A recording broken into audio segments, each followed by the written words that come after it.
Good morning. Thank you all for being here. Once again, Dallas said for digging out. It's a cold morning, but like we were talking about before, not a whole lot else you can do outside. So maybe this is worth an hour of your time today. Just so you know, to give some a little bit of a baseline about me, because this is really my first time doing coffee with the community. Mr. Brewer had brought me up briefly before, but the community might want to know, who is this new guy a little bit, and this is a good opportunity to say that. Number one, I'm a father and a husband. My wife is Carrie. We've been married for 16 years now, and we are Missouri born and grew up in Lamar, a small town in southwest Missouri. We then moved, and I started my education career there. And we then moved to Monette, where I've spent the last 10 years prior to coming here in administration. Served as assistant high school principal, a middle school principal, and a superintendent. At that point, we had our three lovely children. We have three girls, Hallie, who's 11, Macy, who's 8, and Jolie just passed her first birthday. So we're going to be in the system for a long time. Education is very important to us right now. But those three lovely girls then came with us, obviously, to Liberty this year when I was offered the deputy superintendent position. And we've enjoyed our first few months here immensely. A great community, a great rich tradition of schools, which we'll talk about today in today's presentation. But thank you for being here. Thank you for living in such a great place and providing the resources you do for our kids. And we're going to talk a lot about three different things today. I would tell you, as I came into this system, I was charged with three things. The board and Mr. Brewer asked me to look at strategic planning, look at overall organizational improvement, and look at leadership development. Now that can encompass just about everything in a school system. So as I came in, I spent a lot of time talking with leadership, talking with the board, meeting some community members, talking to staff and faculty out in the system, even some parents and some kids. And in that, it's decided that obviously you can't talk about organizational improvement, strategic planning, and leadership development until you get a good baseline of where you stand today. So my work for the first few months, to be honest, was really about developing a state of the district. Where are we at? And when we're talking about where are we at student performance-wise? Where are we at financially? And where are we at as we look for the future of growth, because we know that that is a significant challenge that Liberty Public Schools has faced in the past and will continue to face, and that's one of the marks of such a high quality system. So what you're going to see today is exactly that. It's going to be a compilation of information about our past, about our present, and what the implications are for our future as a school system and as a community. So I hope you'll hang with me. I'm going to present a ton of information. It will probably be 45 minutes of hard information coming your way. At the end, I know some of that stuff will glaze over, and that's okay. At the end, I'll answer any questions that you have, and know that this is going to be available online. It's going to be available with frequently asked questions resource, so that those questions that have come up, we will have answers to. It has already been given 17 times, so I have done this a couple times. We've given it at just about every building in the district already, and we have a couple more to finish up. And then we look forward to not only doing it in this setting, but also some community events and community opportunities. So if you know of good audiences that I need to make this presentation to have that baseline of understanding of where we are and where we're headed, please help me with that information. Not only those in the audience, but those watching or viewing, please let us know. We would love to have that information. Okay? Any questions? All right, we're going to roll, and here we go. Celebrating our past, and obviously, if you're here, you probably know this much better than I do. I've only been in Liberty for a short time, but what I have learned and what I knew when I walked in is Liberty has a rich tradition of performance. Academic performance, one of the highest performing districts in the state, is our tradition. 12 straight years, you look around the banners, 12 straight years of accreditation with distinction by the state of Missouri. That says you're a high performing district. We consistently score above state and national averages on all standardized tests. So we have kids that are doing very well when it comes to testing. We have multiple top 10 awards. We have great programming. These are just a few examples. We could list pages and pages of the successful programs that we've implemented that stretch our kids. Project Lead the Way is one great example. Our advancement placement system is another great example. We're not only also accredited by the State Department, but we've brought in another agency to review our process and our system and make sure that we are a high quality system. And Advanced Ed came in last year and said, you are fully accredited and you are doing good work. Now, that doesn't mean there's not opportunities for improvement, and we'll talk about some of those in a few. But our past is very rich, not only on the academic side, but one of the richest traditions in Liberty Public Schools is the extracurricular side. We do great things in fine arts, we do great things in athletics, and we do great things in academics outside of the 8 to 3 class time. Our kids represent Liberty so well when they leave our boundaries and go to other schools or state competition or national competition. This is one page. We could list pages and pages of how well they do in these areas. And these are great life experiences that really set them up for success. Academics obviously is foundational, but this is performance. This is what they're going to do sometimes when they walk out into the job market. So great performance and great leadership things that are developed through our extracurricular programs. We know that success has led to this success. We are an incredibly fast growing school district, especially in 2000 to 2005. You saw, boom, you saw hundreds of houses grow and kids coming to the system at a 5% rate there for several years. Now that rate has fallen off a little bit, but still 3% a year, which is very healthy growth and still one of the fastest in an economic, more slow time. The voters have shown incredible community support over time in this system. The last two issues that passed were the $58 million issue in 08 and another $8 million in 2010. We've had to build a lot of facilities in order to house the kids that are coming our way, and the voters have done that successfully. 10th Elementary, 2nd High School now open. We were having some great assessed valuation growth during that time when we were getting a lot of houses. However, that obviously slowed with the economic downturn. And provide some challenges. We did finally get a positive turn on that last year, broke and back into positive assessed valuation growth, so we're hoping that's a trend that will continue. But important to know, ask any realtor in Liberty Public Schools if they want to sell houses in this region. Yes, they do, because you have a great school system. So that is one of the rich traditions. People want to be here because of the school systems. So that's our past. Everybody probably knew that, but that gives us a baseline of where we've come from. So where are we headed and where are we right now? We're going to look at student performance first, and then we're going to look at finance, and then we're going to look at facilities as we combine with that. As we look at student performance, we're going to compare Liberty to the state, Liberty to our nation, Liberty to our peer group, and Liberty to the top 10 school districts in the state of Missouri. And all of this is based on standardized tests. There's not really great comparables outside of that. Everything else would be anecdotal. So we're going to use standardized tests.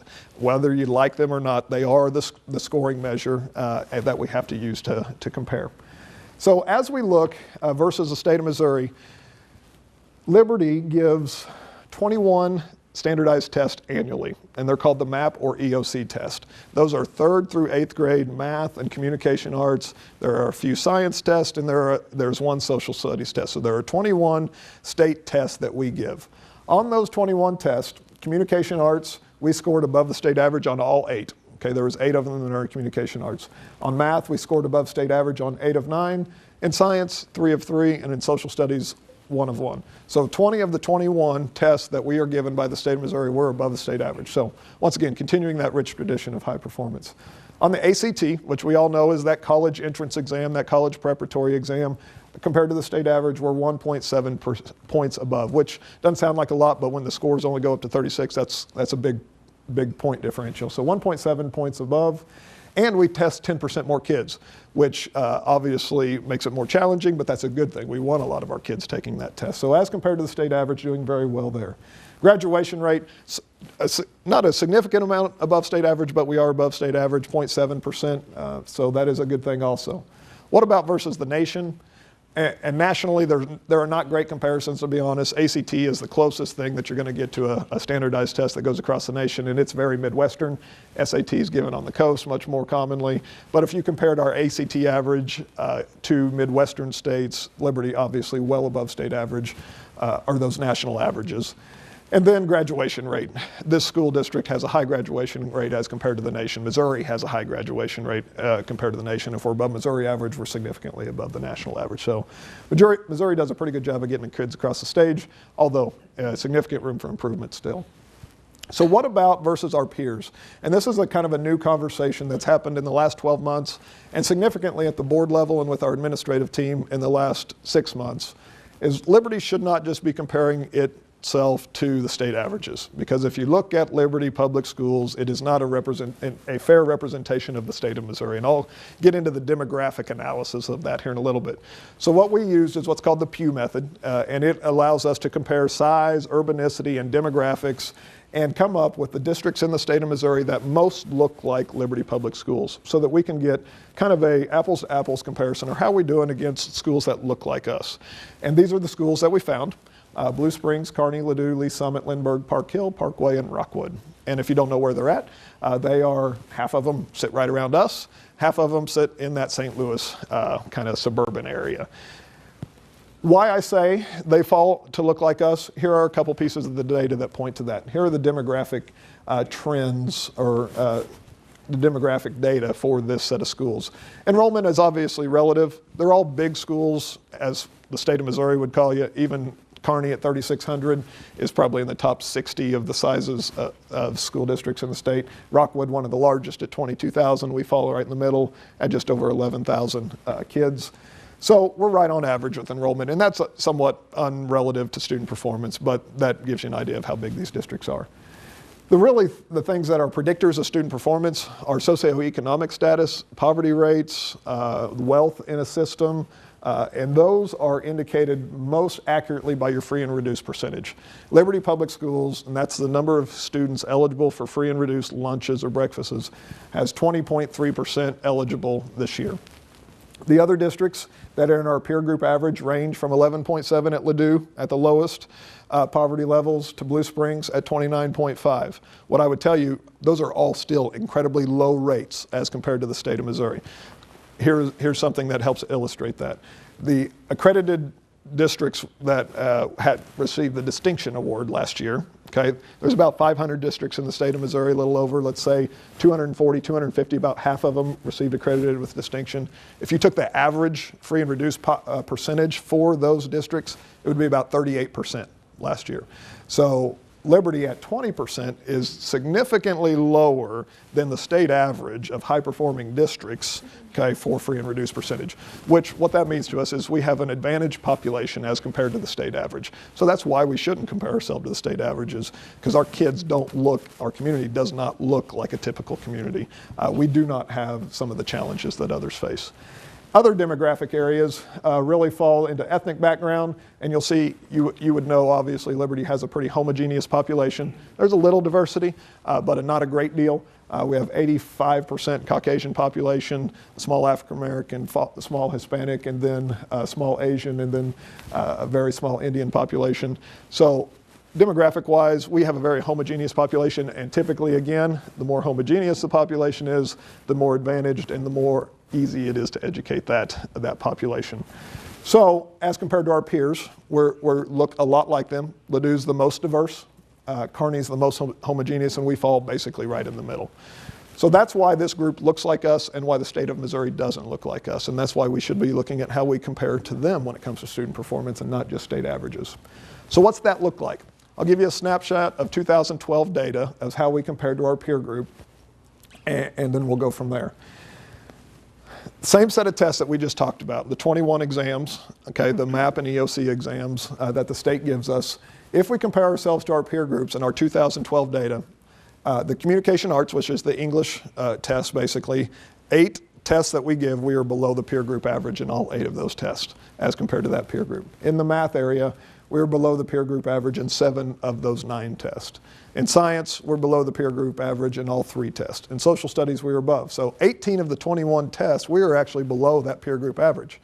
Now, it may be incrementally below, it may be a larger gap in some, but bottom line is we have room for improvement as compared to our peers, because there's no reason demographically that we shouldn't be competing with that peer group with the student population that we have walking through our doors. ACT is another example of that, below peer average. Once again, we ran up to 23.3. We had a great score this year, and it's just barely below the peer group average, you know, a couple tenths of a percent, but I would tell you we also tested 4.5% fewer kids than that peer group average. So as compared to the state, we were testing 10% more. As compared to the peer groups, they're testing a lot of kids. We are changing that. We're going to test almost all of our kids next year, well over 90, 95%. But we know what that's going to do to our test scores automatically, right? I mean, it's going to force a dip to start with. Our challenge is how do we get those back up and be very competitive with our peers and get all of our kids taking the test. So that will be a challenge and room for improvement also. And the last one, and probably most important, because this is the starting line, right?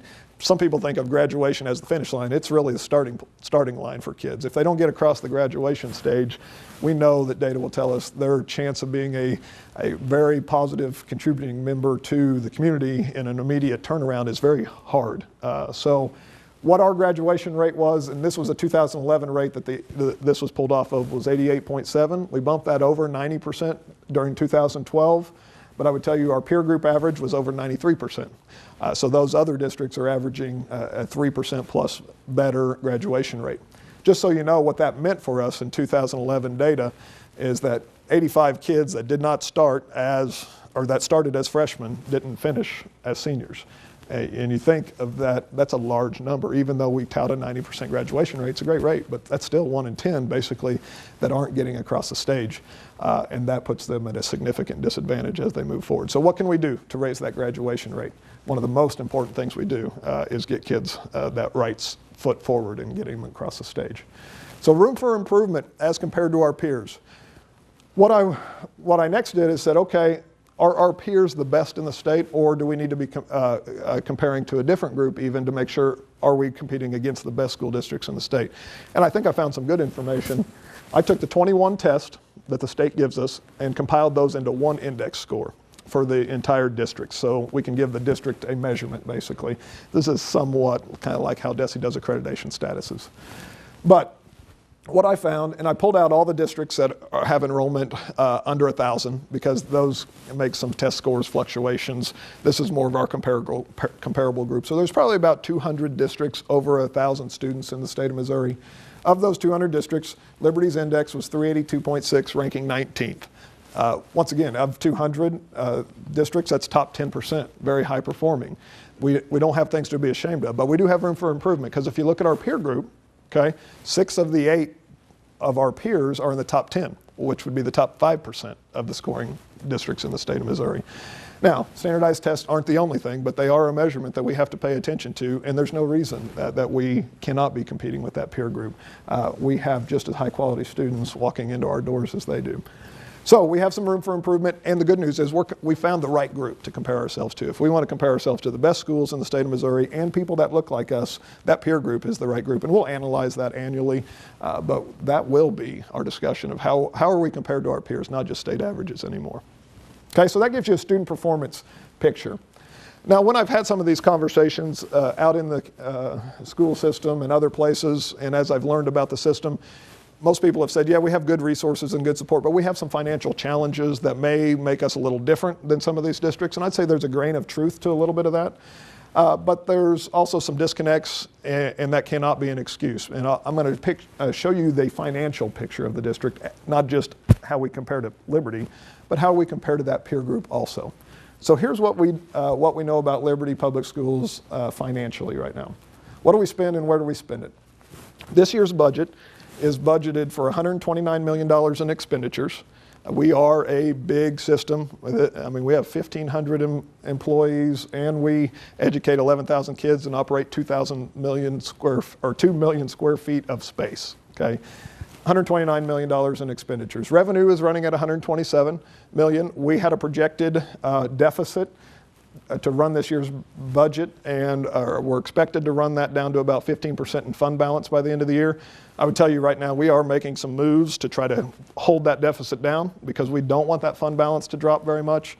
Our auditor would recommend that we be around the 20 to 25% range in fund balance. And a main reason for that is because once you drop below 18%, you really become in the area of cash flow negative. Because in December, when we're making payroll, because we haven't got all of our taxes paid in, we almost have to borrow money to make payroll when you get down to that 18%. So our goal is to stay at that 18% so we don't become in a borrowing situation. And while it's a lot of money to be sitting on, it's not a lot of money when you talk about the operations of a system. You're only 30 days out. If you lost state payments, and that's happened in other states where they have not been able to make state payments. So 15% is okay, but 18% is better, and that's where we want to land. So we're trying to cut that deficit right now and then make sure that we stabilize that at 18% for the future. So that's what we spend. Where does it come from? A big chunk comes from local And some of this is property taxes, and some of this is called a Prop C tax, which is a statewide sales tax, but it's classified as a local tax that comes and is distributed per child. And then we have a big chunk that comes from the state. We do get quite a bit of support from the state. We get a few dimes from the feds, 3%. You see, we don't get much. They do give us a ton of strings attached with that, but that's a different presentation for a different day. But local and state funding is where our money comes from. Where do we spend it? So as we roll out those expenditures of that $129 million, where does it go? It goes to people for the most part. You know, your education is a people-heavy business. So 71% of the entire budget, if you're looking at all aspects of the budget, rolls to salaries and benefits. And then you have purchase services, materials, supplies, capital projects, those kind of things. Let's get into more detail so you understand what this means.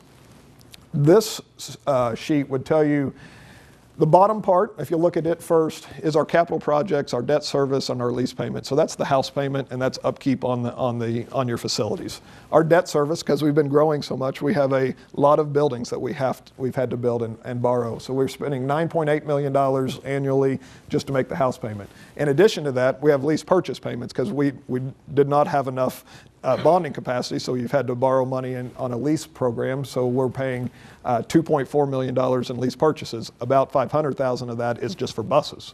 Okay, so this is buses and facilities. The capital projects, that's $1.6 million just for annual improvements. That's to do some things with the parking lots. That's put a new roof on, put new heating and air in. If you're thinking of 2 million square feet, $1.6 million annual maintenance is a very, very small amount and really is not keeping up with where we need to be to maintain our facilities, but that's what we're putting into it.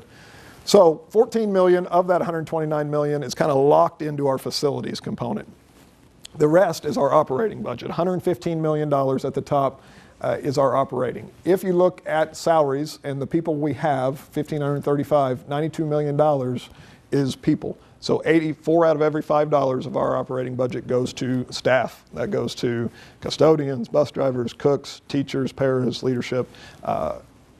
4 out of every $5. The rest, the $1, the 20%, goes into purchase service, materials, and supplies. And what I would say is people think, oh, well, that's just books and materials, and you can do without some of those things. No, that's electricity, that's fuel in the buses, that's food in the cafeteria. So all of those things get lumped into that materials, supplies, purchase services component also. Obviously, there's always room for efficiencies in those areas, but the picture is they're a small part of the budget. They're 20% of the operating budget. So that's what we're spending. Now, how do we compare to our peers? And I could run all that data, but what's most accurately reflected is how much do we spend per child. So that takes the operating cost, breaks it down per kid, and how do we compare to our peer districts when we're looking at our total spend per kid. Column 2 shows you that. In 2011, we spent $9,122 per child to provide them an education. That's on the average daily attendance rate that was provided by the state. As compared to our peers, that's a little above Blue Springs, $84.46, Kearney, $74.37. Ladue is a little bit of an outlier, to be honest, at $13,000 per kid. Lee Summit, right in line with us. Lindbergh, a little bit less. Park Hill, quite a bit above, but still in the range. Parkway, significantly above, almost like Ladue, and then Rockwood, right in the range with us.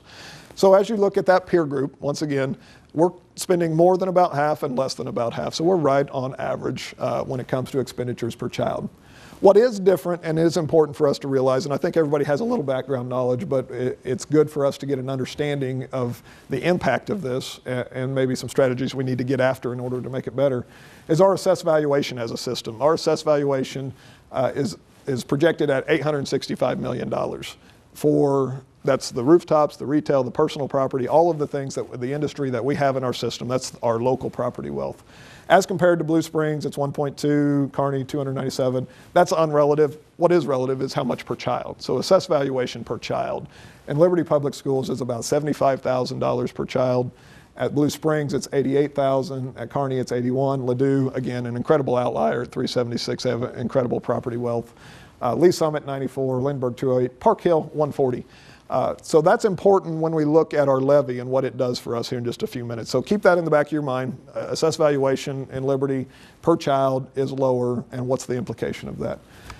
So Another important part of the budget is where are we spending the majority of the budget? It's always going to be on certified staff, right? Because they are the ones that are teaching our children. Don't worry about the first two columns, the attendance rate and graduation rate. Those really refer back to some of the student data earlier. But it's important for you to see the last three columns. Teacher service, so the average tenure of our teachers is 11 years. That is significantly less than our peer group. The average years of service is 2 years more in those peer districts. One reason, obviously, for that is we're a high-growing district. So when you're a high-growing district, you're hiring teachers, and when you're hiring, they're typically in their first 5 to 10 years of their profession, so that's going to drive down your years of service. The second thing, when you're looking at budgets, we always want to say, okay, how are we comparing when we're paying our teachers and we're paying our administrators and attracting and retaining and the quality staff we need? Our teacher salary average is $49,171 as compared, and this is a base average, as compared to our peers, that is below. Okay, as compared to Blue Springs, it's 53, Kearney 52, Ladue again is an outlier at 60, but then it's 52, 56, 60, 60, 57. So as compared, it's pretty significantly below, but there's two indicators and two reasons for that. Number one, if you have 2 less years of service, you're going to not be down as far on the schedule. So that's one significant reason that's causing that. The other one would be that we've frozen the schedule twice. Because of some financial struggles, we have chosen to frozen the schedule. So that basically puts us 4 steps behind as compared to our peers. So our schedule, what I would tell you, as I've evaluated our schedule, it's very competitive. And it actually puts us in the top 3 in this region and everything for a teacher with 10 years experience and down. So it is where it needs to be. It's our ability to fund that schedule annually that will result in us being behind. And that has resulted in some of this piece of why we're behind our peers. So that's something we have to evaluate. Same thing on the administrator level. You see the average admin salary as compared to our peers also significantly behind, and I would tell you the exact same thing about our admin. We have a young administrative staff and we've frozen the schedule. So that's going to lead to an average that's below our peer group. So one disconnect as I evaluated this data, if we're spending the same amount per child as most of these districts, but we're paying our biggest outlay, which is our certified staff, significantly lower than that peer group, there's a disconnect in the data. And I said, okay, we've got to dig into that and see what that is. And I'll point to that here in just a couple minutes that shows where we have some opportunities for improvement, I think. Back to that local property wealth piece. This is important for us to understand. We know that our taxpayers are supporting us at an incredible level. 609 tax levy, the highest, one of the highest in the state, one of the highest in the region. Our debt service, that's the house payment. Again, that's the $10 million that makes the payment on our facilities, is $1.19. That's the highest in the region. We've grown at a higher rate. That's probably led to some of that. The total levy is 609, so we have a 490 operating levy, and the total levy is the highest. But what it's important, I think, for us to understand is because of our low assessed valuation per child, our 609 levy only generates $4,533 per child. In Blue Springs, their 572 levy, okay, so they're paying 30 cents or more less than we are, and it's generating $5,000 per child. In Kearney, they're paying $465, okay, significantly less. It's only generating $377.4, but they spend at about almost $2,000 less per child than we do. Park Hill is one that everybody always makes a comparison to. Their levy is $540. Okay, we saw their assessed valuation per child is $140,000 of assessed valuation per child. So that $540 levy is generating them $7,613 per child. That's $3,000 per child less than we generate at a 609. That is the system the state created, the bad news. And I don't see that system changing. What the state does do is try to offset some shortfalls, and I'll talk about that in a minute. But before we get there, just understand that every penny, again, so if you look at the next column, every penny that we generate on an additional levy would generate $7.44 per child. As compared to Blue Springs, it's $8.84. That's a 19% advantage for every penny that they put in front of their voters. Park Hill generates $14.10 per penny. That's an 89% advantage. Every time they go to the voters and ask for 1 penny, they have an 89% advantage on what they can generate locally because of their high assessed valuation per child. So what the state does is said, okay, our job is to help equalize, okay, across systems that don't have as much assessed valuation per child. Now they'll only do that up to a minimal level. They call it the adequacy target. And then after that, if districts want to pay more and tax themselves at a higher rate, that's up to the local district and they can keep all that local property wealth. So since we have a lower assessed valuation, we do get some additional state funding as compared to other districts. Bad news is, because the state has had a shortfall for the last several years, they've been underfunding the formula. So we're underfunded somewhere between 7 and 8%, and that's costing the district about $2.8 million this year that we will not receive, that the state said we will send you. That's $237 a child. Once again, this is kind of the double whammy point, because other districts in our peer group that have higher assessed valuation are less state dependent. They still get a reduction, but their reduction per child is much less than our reduction per child because they're less state dependent. So if you're more heavily state dependent, and we're not hugely state dependent, there are a lot of districts that require the state support at a lot larger rate. But as compared to our peers, we are the most heavily state dependent, so we're getting damaged the most when it comes to state support. So that is kind of provides a double whammy of a challenge for us financially. So how do we move forward with that information? We know a couple things. We know kids are going to continue to come, and we're going to need to continue to educate them. And we're going to have to look at revenue enhancements and more efficient ways to run our budget, period. It's kind of the federal picture, right? We can't just say, give us more money, and we'll continue to run the same system. And we can't just say, we'll never need another dime, because that won't work either. So what we've put together here is kind of an enrollment facility projection based on demographer's report and based on the history of the district, and what would be the expenditures necessary to either maintain the system we have or to run a much more efficient system. And we're going to kind of throw those out at you. So here's the enrollment facility projections. This shows 13 and 14. Next year, what we project is 11,494 kids, and this is K-12. Some of the numbers earlier include early childhood and those things, so this is just our K-12 enrollment. So our K-12 enrollment in the elementaries, we see 5,738 kids projected next year, and we'll be over capacity by about 450 kids, 480 kids. We have a lot of modulars that kids are in right now. At the middle level, because of reconfiguration, we'll actually have some capacity, okay, because we've spread out and put the freshmen in the high schools.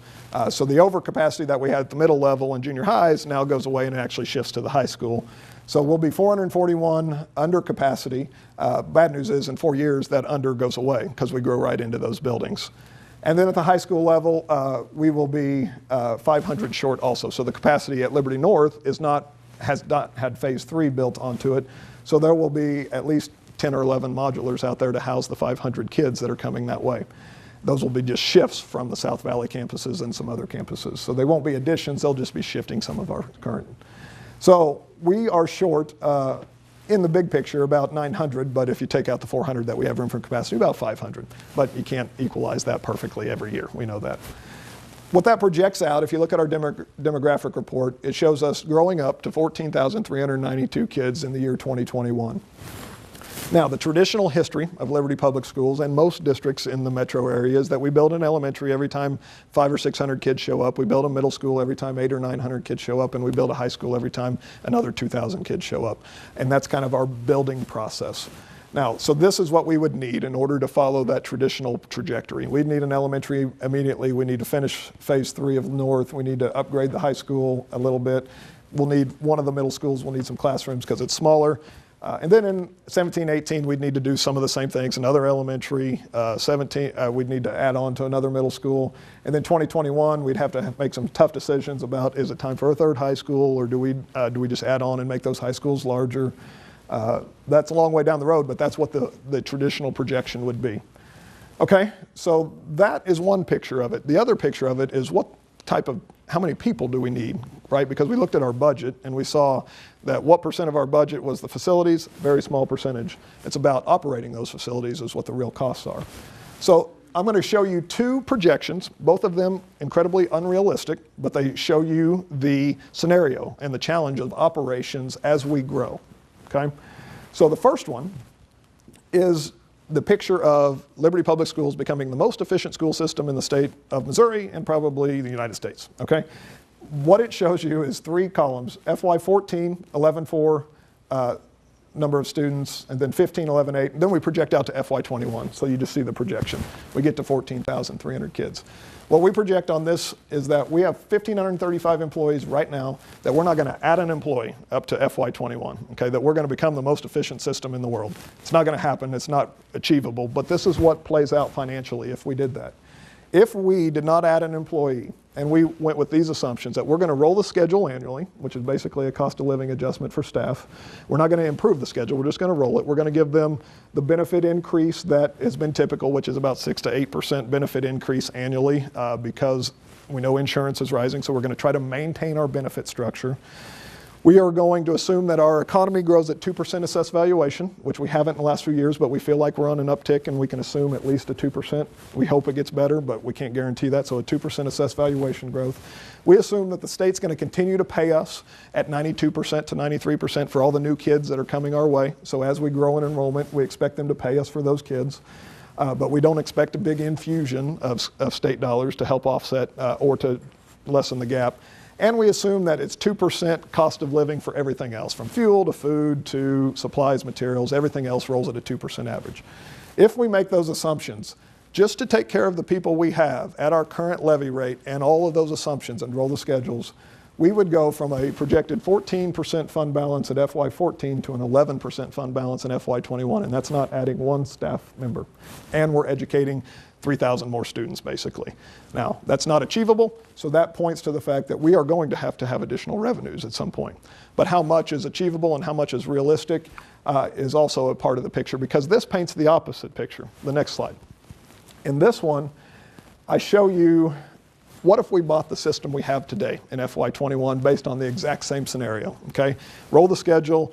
What I changed is I kept the staff count per kid constant. So if you looked at all of our bus drivers, custodians, teachers, paras, leaders, we have 7.49 kids for every staff member in the system because we have 1,535 employees.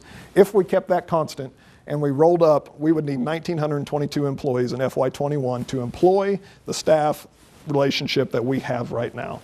In order to do that and fund the schedule, all the same assumptions that I just laid out, 2% assessed valuation growth, 2% cost of living adjustments for supplies and materials, our taxpayers would have to bite off $3.05 additional tax levy to support the system that we have right now in FY21. Also, an incredibly unrealistic scenario.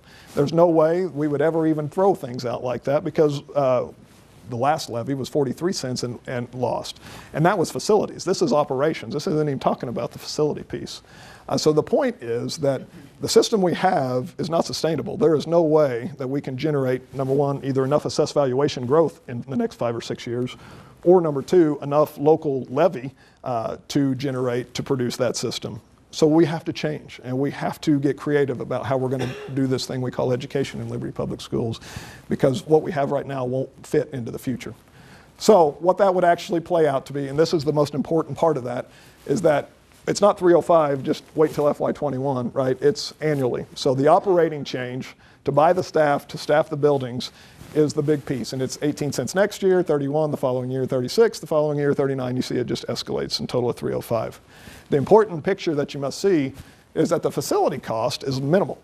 Okay, so the second and third column represent the debt service necessary change and the capital change, and that's a little fuzzy because we run out of bonding capacity and we got to run things in capital, and then we get some bonding capacity. But bottom line, over that entire time, that would only cost us 3 to 5 cents to do those facility enhancements because we were rolling off debt as we're paying off buildings and those kind of things. So the facilities are minimal.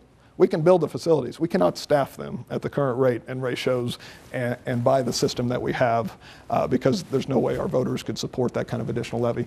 And what I would say is this is what paints that picture. A $200,000 house and a $20,000 car. Right now, our taxpayers would be paying $2,722 on that. In 2021, with additional 305 roll, it would be $4,100 or $113 more per month to buy the system we have now. Then that's an unachievable target and not one we should even shoot for. We need to try to deliver this system much more efficiently and think about how we're going to deal with the growth that's going to come our way in a different way. So that paints the picture of the finances. What's that mean? We have to think about every dollar we spend. I told you about a disconnect earlier, right? I told you that our per pupil expenditure was on average the same as our peer group, okay? Higher than some, lower than some, there's a few anomalies, but our biggest buy, which is our certified and our administrative salary schedules are lower. Not the schedules are lower, but our averages are lower. So there's two things that can lead to that. Number one, you're either spending an incredible, because this takes out facilities, you're either spending an incredible amount on materials and supplies more than everybody else, or you have more people than everybody else. As I've run the analysis, and this is just certified staff count, as compared to those peers that are near us, Liberty is running at a 1 to 14.1 certified staff count. Lee Summit's running at a 1 to 15.34, that's 8% less staff count. Park Hill, 1 to 14.6, 3.3% less. Blue Springs, 9.8% less. And Kearney, 10.9% less. So those districts that are outperforming us in some student performance areas are doing it with less staff than we're doing it with. Now, we're working on some of that right now. I'd say through reconfiguration, we'll actually do some reductions and some efficiencies that will pull down our certified staff count by 20 to 25 FTE this year. But I would tell you that that work's not over. We have got to become not the least efficient in certified staff count, but the most efficient if we're to overcome some of our other challenges. So we're going to have to continue to analyze that and see how we can do the work and serve more kids with a lower staff count per child. Because other districts are doing it already, we can accomplish that. And that's the only way that we are able to fund and attract high quality teachers and not have freezes and those things. So that's one opportunity that we see that we have to address immediately, and we are addressing immediately. So here's a summary of the fiscal challenges that we face. Due to our local low assessed valuation, Liberty depends more on the state, and the state's currently underfunding us 8%. Local assessed valuation per student is lower compared to our peers and generates significantly less as compared to our peers. Low assessed valuation, rapid growth has forced us to meet our bonding capacity, because we've had to spend all our money to build new buildings, and it's also kept us from keeping up on some of our old buildings, to be honest, because we're just trying to keep up with the growth that comes our way. Facility costs are already being covered by operating dollars. That's that lease purchase. We've had to actually go beyond our bonding and use operating dollars to build building. Facilities are overcrowded. We've got 20 modulars to manage student growth. Overall revenues, our increases are limited to student per pupil allocation and newly enrolled students. 2% assessed valuation growth is our projection. Nothing showing us that it's going to rapidly improve.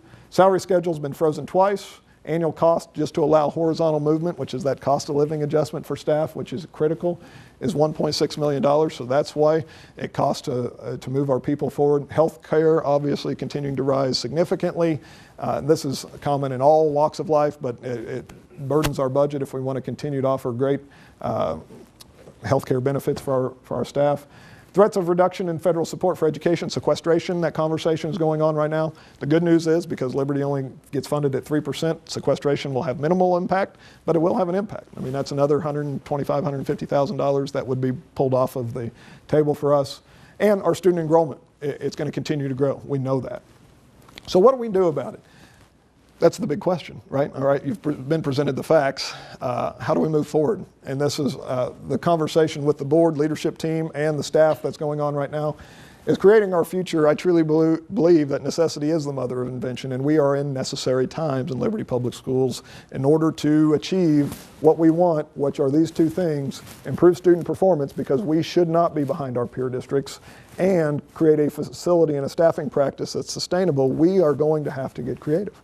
We are going to have to do things differently. We are going to have to be flexible and fluid and try to change in order to make this happen, because the system we have, we cannot just build a building and hire a teacher every time 25 more kids show up and put them in a box. Okay, that will not work. It is not sustainable.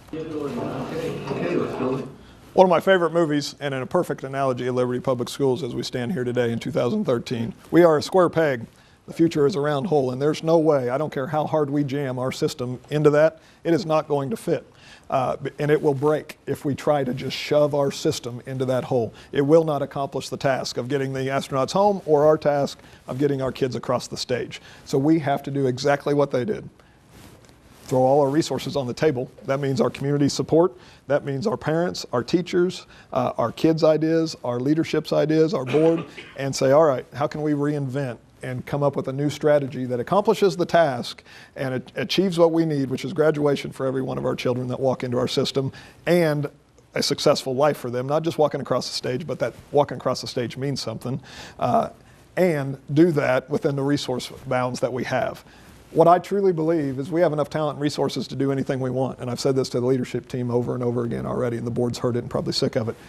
But we do not have enough talent and resources to do everything we want. This will be about deciding what's most important for Liberty Public Schools and how do we create priorities and focus and deliver on those priorities. That's the only way you overcome these kind of things. You get creative and you create a focus of what are we going to deliver, and then we work on that. We will not be able to be everything to every child. It is impossible for the system to sustain that kind of effort. Does that mean we won't provide great opportunities for every child? No, but we cannot provide every opportunity to every child. It just won't work. And we have to customize the learning environment so that we meet those kids' needs in a whole new way, using technology and using resources differently, because we won't be able to do the staff count pieces that we've done in the past as our solution to meeting kids' needs. So let's dig into that future a little bit. So what's it look like? If you're going to ask me, it comes down to three real important words as we move forward. We have to inspire, we have to invest, and we have to innovate. Number one, we're going to have to inspire you as community members, and you're going to have to help us inspire others to try something new, because we can't imagine public schools looking much different than they do, right? Because that's what we all experienced. We experienced one teacher with 25 kids or 20 kids in a box, concrete walls, desks, chairs. That is not sustainable in the future. So we're going to have to inspire conversations about how we do this work differently. It's going on all across the nation already, but we are being forced to get into this conversation at this point. So we look forward to those things. We're going to have to invest. We cannot quit investing in our people. Now, are we going to be able to maintain the same number of people per child? There's no way. It's impossible. But we can't quit investing. We cannot choose as a solution as a freezing the salary schedule long term. That will do one thing. It will run off quality people from our system, and they will run to every other district around us, and they will get great jobs because they're great people. But if we choose to solve this problem through freezing the salary schedule, it will break and devastate the system. You have to do it occasionally. There are economic things that cause that. We get that. But that is not a long-term solution to the problem. So we have to continue to invest in our people. We also have to invest in innovation in a whole new way. And education is probably one of the worst industries at this. In a recent presentation the board actually listened to had a video clip that talked about investment in education in industries across the nation. Education ranked 54th in investment in innovation and technology, right behind coal mining at 53rd. That is not what we need for our kids. Okay, if you walk into our system, and it looks a lot like 1980, it also looks a lot like 1960. Desk in a row, a teacher in front, desk and book and materials, pencil and paper. We are one of the only industries that is not being revolutionized rapidly by technology. That has to end. We have to invest in some new forward-thinking ways of delivering education. Higher ed is doing it in a whole new way right now because they're being forced to. We are going to be forced to in Liberty Public Schools relatively rapidly. So investing in technology and investing in innovation will be critical for our success. The last thing is obviously, and this is a part of that, is really thinking about how we use facilities different. 174 square feet per child is what we have right now in this system. That is unsustainable. We can build it, but we couldn't staff it, okay? And why build it? Because it costs money to operate it if you can't staff it, okay? So, and we need to shift those dollars to operational dollars where we can.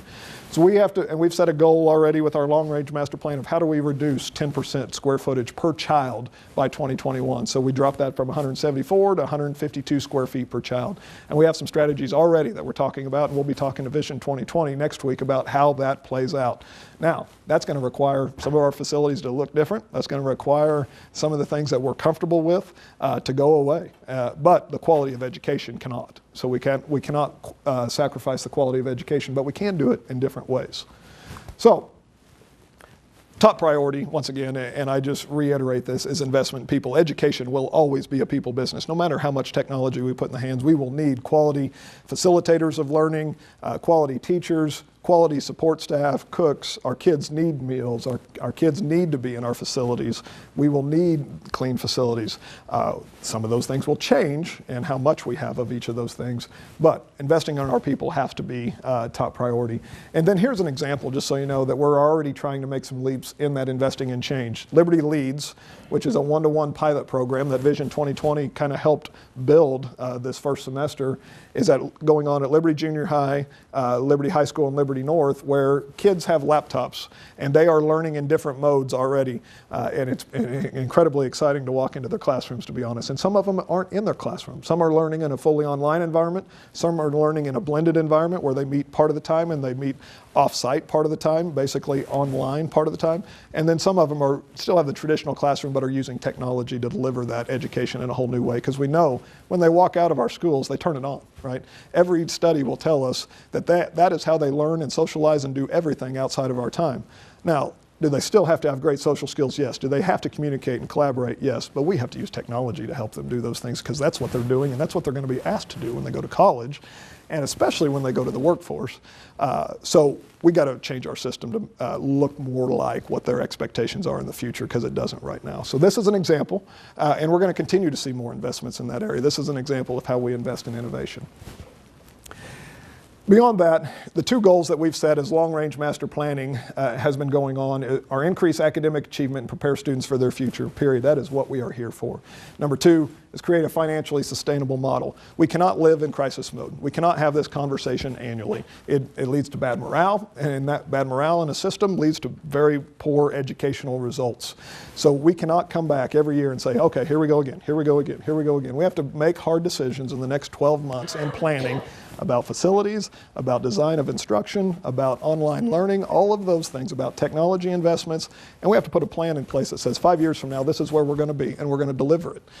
And it guarantees that we're going to pay our staff members and steps and those kind of things, and it gets us to a staff count that's appropriate. But we can't just live in crisis from day to day. So like I say, a financially sustainable model is what one of our main goals are around. So what that rolls out to look like is we've kind of created a pyramid. We all come up with a graphic to represent our ideas, but academic success and financial sustainability at the bottom. As we blow through the pyramid, I just want to give you a picture, and we've got analysis of all of that, but the picture at the bottom are the real key steps to get to that.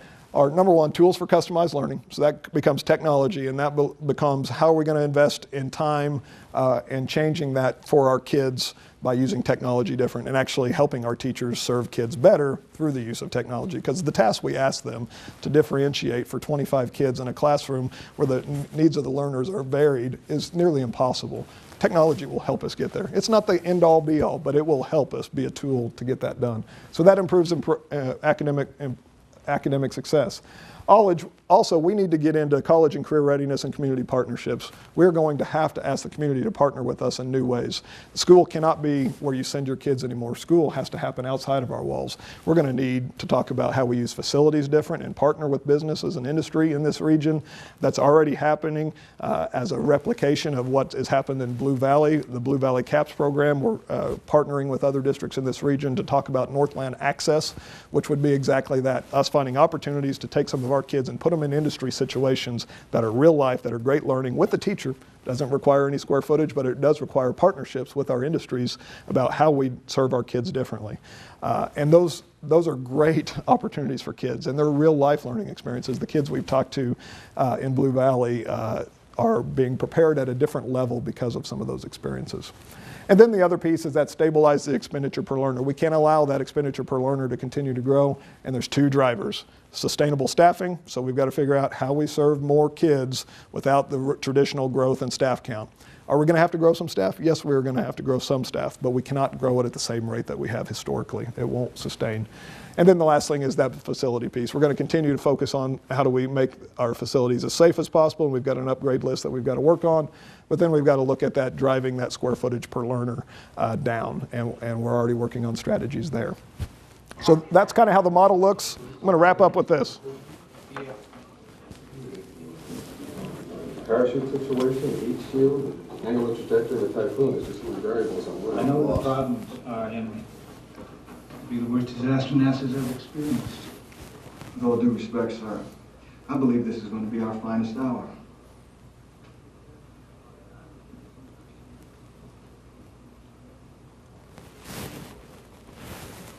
My absolute favorite clip from Apollo 13, because this talks about attitude. It's our attitude that will determine our success as we move forward. And as I've talked to every staff in this district, I've ended with that message that you can leave knowing what you know and say, man, we can't do that. We can't get there. It's a crisis. I'm going to leave and go to somewhere else. Or you can choose that this is an opportunity. This is an opportunity to do something better than we've ever done it before, but it's going to require some hard work, some hard conversations, some flexibility, and some comfort with change that we've never had in our system before. I think it will serve kids better when we do that, because this will force us to have real conversations about what our priorities are, about what kids' needs are, and about how we do it with a 21st century tool set that we haven't in the future. And I hope the staff will buy and stay and be a part of that. Some won't. Some have comfort levels that will not allow them to change, and that's okay. We don't hold that against them. But we have to understand that Liberty Public Schools has no option but to transform and change as we move forward. And we're going to need you as community members to help us with that in significant ways. The board's already working on it. Vision 2020 is working on it. Our teachers are understanding it. Our leadership team is understanding the picture. And now that we have an accurate picture of where we are, we can create that roadmap forward. And you've seen tidbits of what that roadmap will look like right as we move forward. So that kind of gives you a wrap up of the state of the district. Once again, I threw a lot of information at you at a short amount of time. I hope it was beneficial. I'm sure there are questions, and I would love to entertain those now, and I'll just toss it up to that. Yes, sir. I have two questions. One involves staffing. Second one involves expenditures. Right. On staffing, you know, you do the MAPS and the ACT on the students. What proficiency tests are the teachers? Teachers take. Yeah, teachers basically have entrance exams into the profession. Okay, so they have their certification exams. That is their only exam, okay, that gets them certification. Now they have to retain certification by doing professional development annually, which means going to courses, being a part of growth opportunities, and then they have evaluation. So their other assessment is their principal evaluation. So annually, if they're in first through fifth years, they get supervised annually, which means classroom visits, which means analysis of student performance data, individual conferences. They also participate in collaborative groups where they set goals and move forward. And then after 5 years, it's not an annual review, but they still are reviewed annually. So that's their measurement. Yeah. And my second question is on the expenditures. Yes. Does each facility do baseline budgeting, and who does that? Right. Currently, what I would say is, I'm still learning about that because I'm early in. We have a budgeting process that, for the most part, distributes so much per child out across the system. We are going to have to look at a more of a zero-based budgeting structure, because that, I think, will lead to some more efficiencies based on what are your needs, not just allocating per child, and then we can be more strategic in our spending, and I think there's some opportunities for improvement there. Great, that's good. Great questions. Thanks. What else? Yeah. The tax benefits that some of the businesses in our area get, the tips. Great does question. those go away at some point? And that's a great question, and I'm still becoming familiar with that picture, just so you know, but here's what I know, and people correct me if I miss this. If I miss this. A lot of our tax benefits we receive the pilots off of, which are the tax benefit that was paid for infrastructure. For example, the Shoal Creek TIF, they got all those pilots to begin with to build the infrastructure. Now those pilots come back to us. Others are deducted at a certain percentage, where we get, let's say, 65%. Some are at full percentage. But what I would tell you currently on our TIF projects right now, the deduction of tax dollars that aren't coming to us is just over $1 million. Small. Okay, so the incentives are necessary, and we know that they're a part of necessary growth, and we need assessed valuation growth. Our big conversation always has to be, how do we partner to make sure that we have some equal representation, and to make sure that the industries that are getting those benefits are partnering to help make the schools better, and that's what we'll continue to do. So even if we didn't have those, there's not a huge financial outlay, and they do expire over time. There are potentials of TIF areas that are open, that are available right now that haven't grown, that would have a much bigger impact. But we'll always work hard to try to partner in the sharing of that revenue situation. So I hope that clarifies. So good. What else? I had just one other comment. I don't have contact with a lot of kids on a daily basis. I've got 3 grandchildren in the Liberty system. I've got some neighbors in the Liberty system. And when they get off the bus and they're walking down the street and they stop in, you want your lawn cut, do you want some weeds, whatever they do. One of the things I always ask them is, how was school today? Yeah. And almost invariably, the answer is one word, boring. Boring. How can we change that? Yeah, that is a tremendous question, because I walk in with 3 of my own, and 2 of them in school, 1 of them not yet, but going that way. Is the environment, and that is a critical, is the environment more comfortable for adults, or is it the appropriate learning environment for kids? And are we really engaged? Because the only way you change that is engagement, right? If it's not engaging curriculum that means something to kids that they can apply, then we're losing the game, and they're not going to stick around. That's why they drop out, because it was boring, because it didn't engage them on their own level where they're at.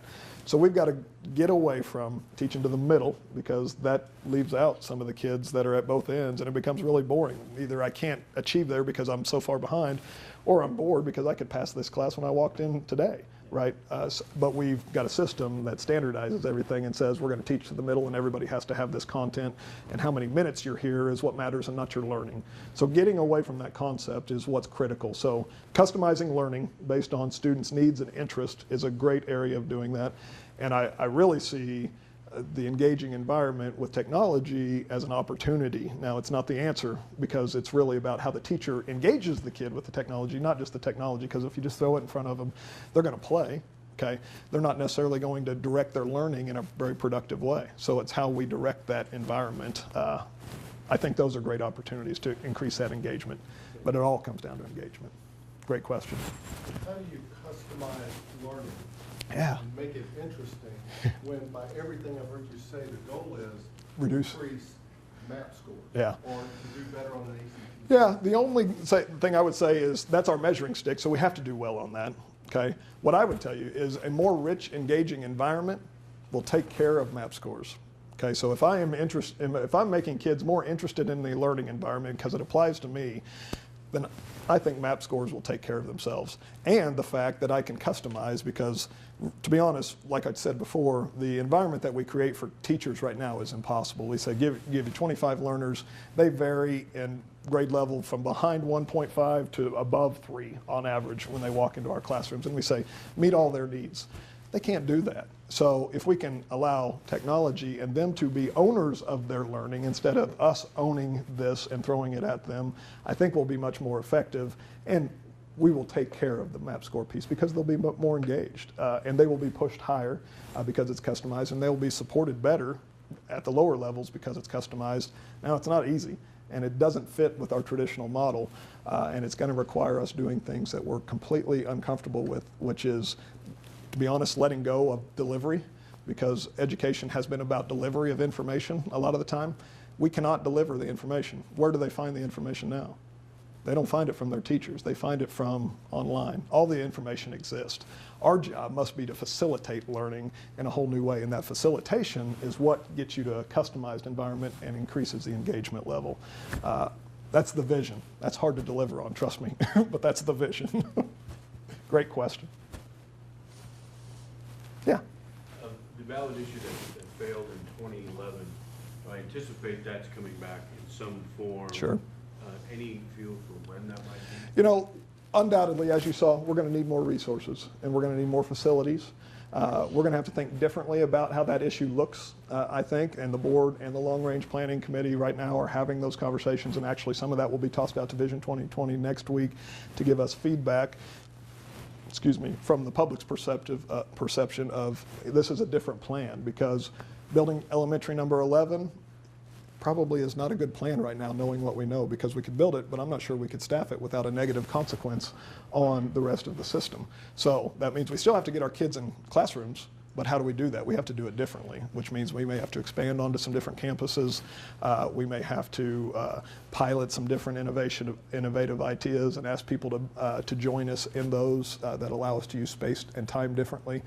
But what I would tell you when it comes down to the issue, in the next 12 months, we are going to have to look at a resource addition of some sort, but it's going to be shaped incredibly different than what I think the last issue was. Okay, great question. Back. That was kind of my question too. With all the information presented and the parent of a child in an overcrowded elementary. You got it.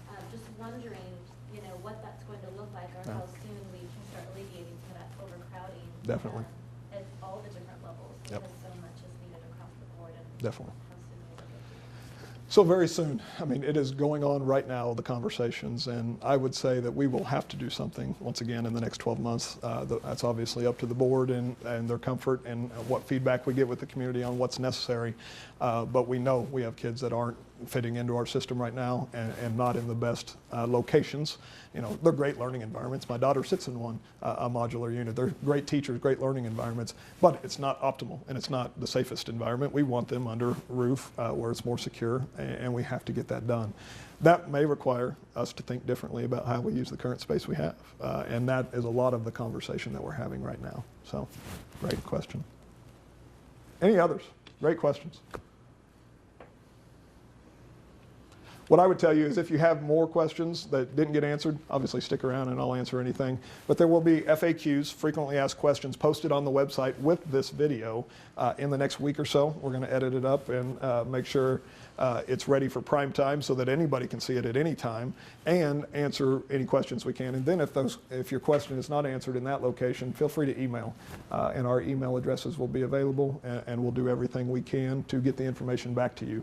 What I would tell you also is we're looking for your ideas. We're looking for your partnership. This is not a district issue. This is a community issue. This is how does the board partner with our community, includes our staff and our kids and the patrons in our district and our business partnerships for solutions. What have you seen? What have you experienced? Because we have people from all over that live in our community that may have experienced something different that was very good for their kids, very good for them or for their kids. And that's the kind of conversation we're going to have. How do we be creative? How do we still meet these needs moving forward? Because our kids and our community are depending on us, and they're still coming to school next year. So we have to make it happen. Are there other meetings like this that we can attend that would help us to give some of our Feedback. The biggest thing that we have is Vision 2020, which is, and that's posted on the website, but it's open to public for, we have a community group of about 50 that participate in the dialogue, but it's always open for public. We're going to give you surveys, and then we'll probably be working to gather information. So you're welcome to come to Vision 2020. You're welcome to fill out this information. You're welcome to give any other feedback. But we're also going to obviously be looking for other opportunities to set up. We'll be with PTAs. I'll be meeting with a large group PTA to kind of give them a summary of this and then share information. And do we need to go out individually to each PTA and have representation from central office and have conversations? Not really the presentation, because hopefully we'll get that out, but conversations about strategies. So I'm looking for ideas on how we can best do that. So good question. Anybody else? Yeah. On the website, you know, you're soliciting questions and comments from, Yep. From the public. Is there a way, or maybe you're doing it already, go ahead and post some of the relevant questions on the website Yes. and the answer? Definitely. Those will be posted right below the video, the frequently asked questions with the answers already there. So that's a great question. Yep, we will get those out. Anything else? You know, we've all graduated from high school, Yeah. many of us from college. You can look back retrospectively and say, I remember Mrs. Sitz, English. I remember Dr. Waldorf, science and math. What did they do that stuck in your head? Yeah. You know, and I think each one of us can analytically just determine what did it in our head. Yeah. And that's what we got to strive for. We do, and that's that. In my mind, I can think of mine. You know, who are those 2 or 3 teachers at high school that motivated me to go into education? And we could all do that and think of the great ones, and we could also identify the poor ones if we thought about it very hard also. And the difference is relationships, always, engagement, high expectations. Sometimes we didn't love them, but we knew that they loved us because they wanted more from us than others. That's exactly correct. So if we can set that stage with our teachers, we will achieve incredible results. And it's already happening. Liberty Public Schools is full of teachers with high expectations, great relationships, and our kids show that. But we have room for improvement, and we're going to have to think a little bit differently about how we do some of those things. So great final summary. So thank you so much for being here. I appreciate your time on this cold morning. Enjoy the rest of the afternoon, and feel free to hang around and ask questions if you want. Thanks.